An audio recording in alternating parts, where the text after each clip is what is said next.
தொடர்ந்து பயன்படுத்துறப்ப சின்ன வயசுலயே நரமுடி வரத இது தடுக்கும்.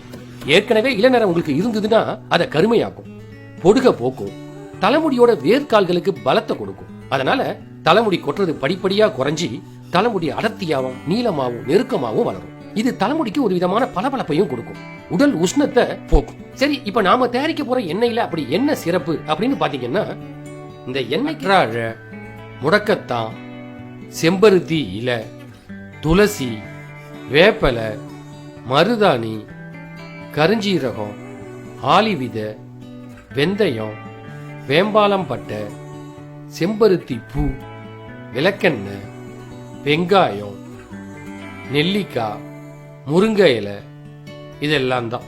இது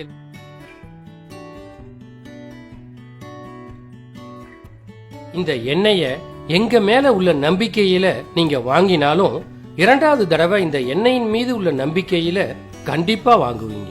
இதுல எந்த விதமான கெமிக்கலையும் நாங்க சேர்க்கல, அதுபோல வாசனைக்காகவும் எந்த பொருளையும் சேர்க்கல. நாங்க இந்த மூலிகை எண்ணெயை தயாரிக்கிறதுக்கு எதெல்லாம் சேர்த்துருக்கோம், எப்படி தயாரிக்கிறோம் அப்படிங்கறத முழுமையா காமிக்கிறோம்.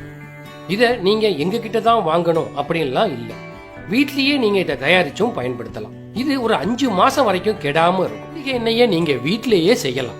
இதுக்கெல்லாம் நேரம் இல்ல, இந்த மூலிகை எங்களுக்கு கிடைக்கல அப்படின்னு சொல்றவங்க இந்த எண்ணெயை எங்க கிட்ட வாங்கிக்கலாம்.